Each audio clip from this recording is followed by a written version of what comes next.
안녕하세요, 지자스입니다. 지난 일본 역직구 도전기 18번째 에피소드에서 이 그림 다 보셨을 겁니다. 큐텐제펜 운영 프로세스에 대해 설명할 때 보여드렸던 그림이고요.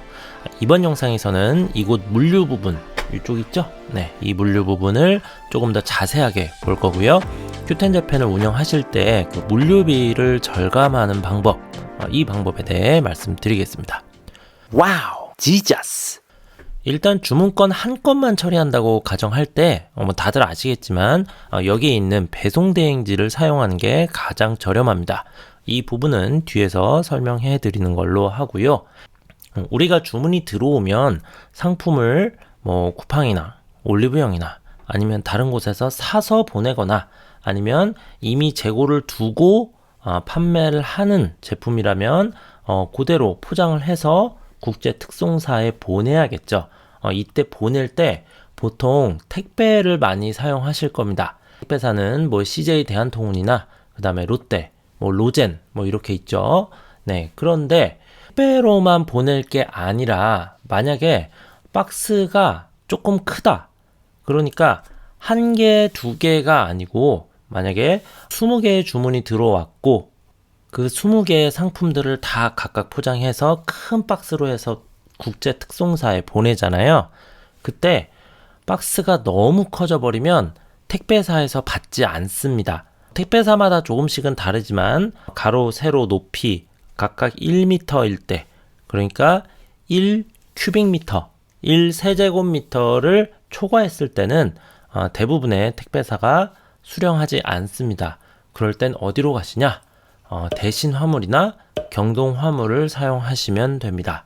택배도 마찬가지고요. 대신 화물, 경동 화물도 마찬가지고 한 달에 그 사용하는 건수가 많을 경우는 직접 우리 사업장으로 픽업으로 옵니다. 그렇게 이용하시면 참 좋겠지만 처음 시작할 때는 아무 계약도 맺어져 있지 않은 상태에서 보통 편의점 택배 사용하시거나 아니면 우체국 택배 사용하시죠. 그럴 때는 가격이 너무 비싸단 말이에요. 택배도 조금 저렴하게 사용하는 방법이 있습니다. 당연한 이야기지만 한 달 기준 물량이 많을 때 건당 싼 가격으로 계약이 가능하거든요. 예를 들어서 한 달에 500건 이상이다, 1000건 이상이다 이렇게 꾸준히 운영을 하게 되면 지역의 그 택배 기사님, 보통 소장님이라고 합니다. 그래서 소장님께 연락드려서 계약을 맺고 건당 한 3,000 얼마가 아니라 한 2,800원, 2,600원, 2,500원대로 사용이 가능합니다. 계약하기도 어렵잖아요. 그렇죠? 그렇기 때문에 이거를 그나마 조금이라도 해소하는 방법이 있습니다. 지식산업센터 들어보셨나요? 네, 보통 지식산업센터에 제조업도 있지만 도소매업을 같이 하는 곳도 많이 있습니다. 그래서 그런 유통사들을 몇 개 묶어서 택배사에서 픽업을 해갑니다. 이럴 경우 한 업체의 물량이 그렇게 많지 않더라도 거기에 껴서 전문용어로 꼽사리라고 하죠. 그래서 꼽사리를 껴서 싼 가격으로 보낼 수 있습니다. 그리고 집 근처에 만약에 지식산업센터가 없다 라고 하시면 공유 오피스, 그 다음에 택배, 이 키워드로 한번 검색 한번 해보세요. 어떤 곳은 공유 오피스에서 한 택배사를 지정을 해서 싸게 물건을 보내는 곳이 있습니다. 그리고 심지어 요즘은 공유 오피스에 들어가지 않더라도 그 택배사만 이용하게 하는 곳도 덜어 있습니다. 집이나 사무실 근처에 있는 공유 오피스 한번 검색해 보시고요. 검색하실 때 뒤에 택배라고 두 글자 한 칸 띄고 택배 이렇게 검색 한번 해보시면 한 달에 한 30건, 40건, 100건 이하라도 그나마 조금 저렴하게 사용할 수 있는 택배사를 찾으실 수 있을 겁니다. 그래서 그런 식으로 물건을 보내보면 아무래도 우리 사업장에서 국제특송사 창고까지 보내는 비용을, 건당 비용을 많이 줄이실 수 있을 겁니다. 그리고 또 이쪽 부분에서, 그러니까 국제특송사가 일본의 고객님께 보낼 때 그때도 운송비 절약하는 방법이 있습니다. 항공을 이용하지 않고 선박으로, 그러니까 배를 통해서 배송하는 방법이 있습니다. 보통 해운이라고 표현을 하죠. 그런데 국제특송사에서 물건을 발송을 할 때 항공을 이용하게 되면 특송사에서 받는 가격표, 그러니까 요율표 이외에 유류할증료 FSC라는 게 더 붙습니다. 유류할증료가 따로 붙는 이유는 다른 게 아니고 말 그대로 유가가 많이 비싼 데다가 유가 변동의 폭이 매우 큽니다. 그래서 뭐 저번 주에는 뭐 추가되는 뭐 유류세가, 그러니까 유류할증료가 2만 원이었다면 이번 주는 2만 5천 원이 될 수도 있고 다음 주는 3만 원이 될 수도 있는 겁니다. 그래서 보통 이런 국제특송사에서 이 요금표, 요율표를 줄 때 항공 부분은 유류할증료를 포함하고 있지 않습니다. 그러다 보니까 실제 한 건을 항공으로 보냈을 때의 가격, 그 다음에 한 건을 해운으로 보냈을 때의 가격은 갭 차이가 많이 큰데도 불구하고 그런 요율표만 단순히 비교하다 보면 자칫 잘못하면 항공이 더 싸다고 생각할 수 있습니다. 그래서 이런 국제특송사를 정하실 때 해운 운송이 가능한 곳을 정하시길 바랍니다.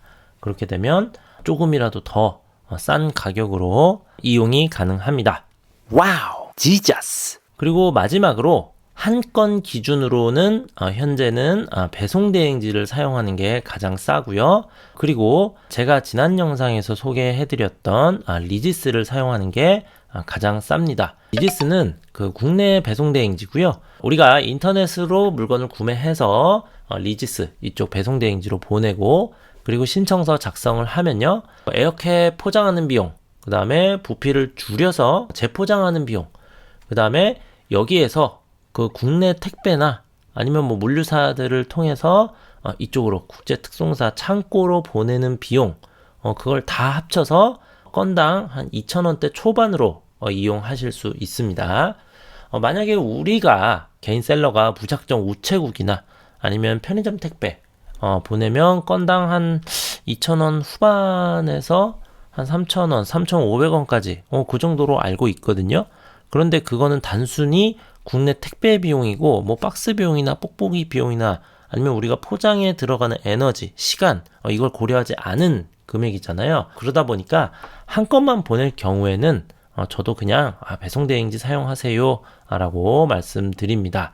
참고로 리지스에서 몇 달 전에 일본 배송대행 서비스도 운영을 하고 있거든요. 그걸 이용할 경우에는 우리가 국제특송사 통해서 일본으로 보낼 때 건당 가격이 국제특송사의 기본 요금보다도 더 싸게 사용이 가능합니다. 그래서 정리해서 말씀드리면 건당 한 건만 보낸다는 기준으로 말씀드리면 리지스에서 여기 배송대행 요 서비스 이용하시고요. 그 다음에 리지스에서 바로 일본으로 보내는 일본 배송대행 서비스까지 사용을 하시면 건당 가격으로 가장 싸게 보내실 수 있습니다.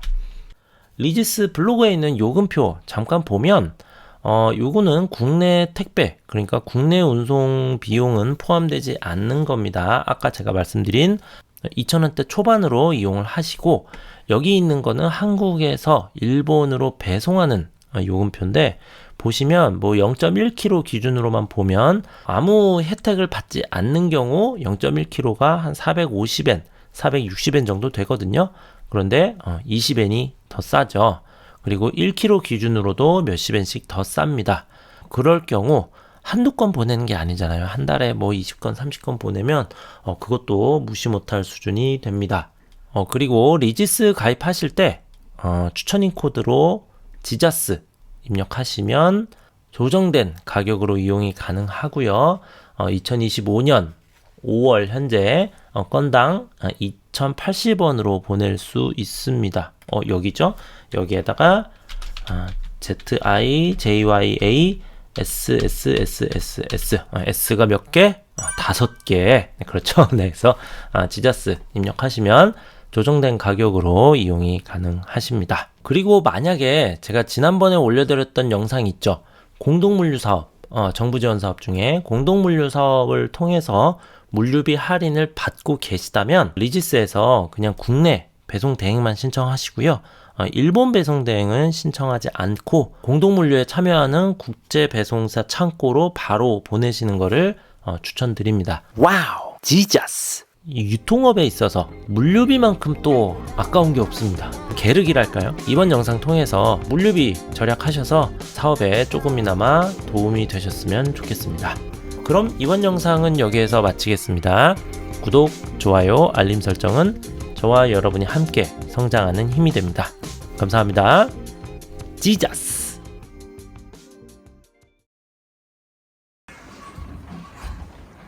바이바이. 갔다 올게.